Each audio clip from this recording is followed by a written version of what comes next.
क़द जाअकुम बुरहानुम मिन रब्बिकुम सदक़ल्लाहु मौलाना अज़ीम व सदक़ रसूलुहुन नबिय्युल करीम व नहनु अला ज़ालिका लमिनश शाहिदीन व शाकिरीन वल्हम्दुलिल्लाहि रब्बिल आलमीन।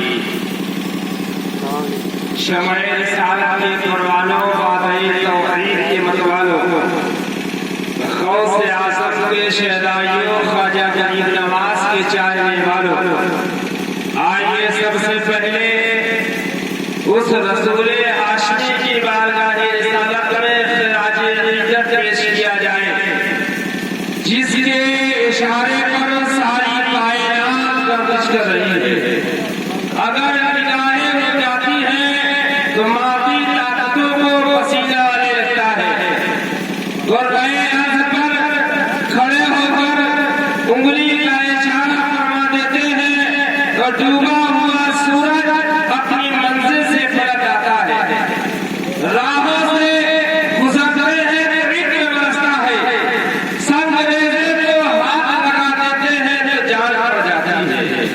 खाए कुएं में लवाबे बहन डाल देते हैं तो चश्मा हमेशा हमेश के लिए शीरी बन जाता है। आइए उसी रसूल हाशमी की बारगाह रिसालत में दरूद पाक पढ़िए बाबा से बुलंद। अल्लाहुम्मा सल्ली अला सय्यिदिना मौलाना मुहम्मद व बारिक वसल्लिम सल्लल्लाहु अलैहि या रसूल अल्लाह सल्लल्लाहु अलैहि या हबीबल्लाह सल्लल्लाहु अलैहि वसल्लम। सर्दी का मौसम है, थोड़ी देर बरकत के लिए आप लोगों के सामने हम कलाम होने का शर्फ हासिल करूंगा इंशाअल्लाह रहमान। शायद कहता है कि न तख्तो ताज नसीमों गोहर की बात करो, न तख्तो ताज नसीमों गोहर की बात करो, जो खैर चाहो खैरुल बशर से बात करो। न तख्तो ताज नसीमों गोहर की बात करो, अगर खैर चाहो तो खैरुल बशर की बात करो। और समझ सके न जो असरार अय्युकुम मिस्री, समझ सके न जो असरार अय्युकुम मिस्री, वो कम नजर है किसी की दवर की बात करो, वो कम नजर है किसी की दवर की बात करो। और हजर के रूप में याकूत को हजर न कहो, हजर के रूप में याकूत को हजर न कहो, बशर के भेष में लाकर बशर की बात करो, बशर के भेष में लाकर बशर की बात करो। और शायद कहता है कि एक पल्ले में वो दौड़ो, एक पल्ले में वो दौड़ो, एक पल्ले में वो भेष। वह दोनों से मुराद ईद और बकरीद, वो दोनों से मुराद ईद और बकरीद है। इसलिए कि हमारी निगाहों में, हमारी नजर में सबसे ज्यादा खुशी हम ईद और बकरीद की मनाते हैं, हम ईद और बकरीद की मनाते हैं। लेकिन शायद क्या कह रहा है कि एक पल्ले में वो दौड़ो, एक पल्ले में वो है, दोनों ईदों से अफजल है ईद मिलाद। एक पल्ले में वो दोनों, एक पल्ले में वो है, दोनों ईदों से अफजल है ईद मिलाद रसूल। और अल्लाह तबारक व तआला फरमाता है, हदीस कुदसी है, अल्लाह तबारक व तआला फरमा रहा है कि फमन शाअ मन अरिफहु खलका नूर मुहम्मदिन मिन नूरिही। अल्लाह इरशाद फरमा रहा है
ये ज़मीन व ज़मा हमारे नबी का सदका है। अल्लाह तबारक व तआला इरशाद फरमाता है कुरान में, ऐ लोगों तुम्हारे पास तुम्हारे रब की जानिब की दर्द तुम्हारे रब की जानिब से दलील आई तो पता चला कि अल्लाह तबारक व तआला बजाते खुद अल्लाह तबारक व तआला बसाते खुद ताला बनकर और अपने वजूद की अपने मौजूद होने की दलील बनाकर अपने मुस्तफा को भेज रहा है और मुस्तफा के सदक़े में आदम को भेज रहा है। आदम का पुतला बनाया गया, हज़रत आदम का पुतला बनाया गया और हज़रत आदम के पुतले में रूह डाली जा रही है। अल्लाह ने हज़रत आदम का पुतला बनाया और पुतला बनाने के बाद पुतले में अल्लाह ने रूह डाली। रूह आदम के पुतले के अंदर गई और फौरन बाहर आ गई। खालिक़े कायनात ने इरशाद फरमाया, रूह पुतले में तुझे डाला गया, आदम का पुतला है, लेकिन तू पुतले से बाहर क्यों आ रही है?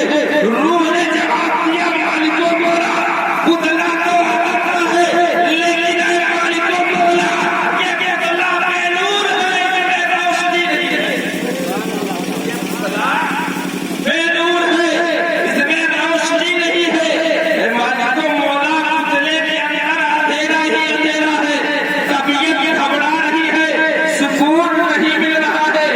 मालिको मौला ने इरशाद फरमाया, सुन, अब मैं तेरे साथ एक ऐसी चीज को दाखिल करूंगा जिससे तुझे इत्मीनान और सुकून भी मिल जाएगा और जिंदगी की लज्जत भी मिलेगी और जिंदगी की लज्जत भी मिलेगी। आखिर वो कौन सी चीज है जिसको हज़रत आदम के पुतले में डाला गया? ये सोच रहा होगा कि आखिर वो कौन सी चीज है। इसलिए कि रूह डाली जा रही है कि पुतला जिंदा हो जाए। एक आदमी की शक्ल का जो पुतला बनाया गया वो पुतला जो है एक इंसान का मुजस्समा बोलता हुआ इंसान बन जाए। रूह डाली जा रही है लेकिन रूह बाहर आ रही है। मालिको मौला ने कहा, ऐ रूह, अब तुझे कब डाला जाएगा? जब तेरे इत्मीनान और सुकून की चीज रखी जाएगी। जब आदम के पुतले में वो इत्मीनान और सुकून की चीज रखी गई तो जानते हो मेरे दोस्तों वो चीज कौन सी है? अरे वो मेरे मुस्तफा का नूर है जो आदम के पुतले में वो मेरे मुस्तफा का नूर है जो आदम के पुतले में रखा गया।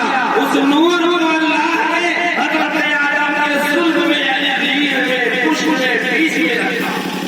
हज़रत आदम एक दिन तो जावेद इस्माइल बन गए। कुछ दिनों के बाद हज़रत आदम अला नबीना अलैहि सलातो तस्लीम में बार-बार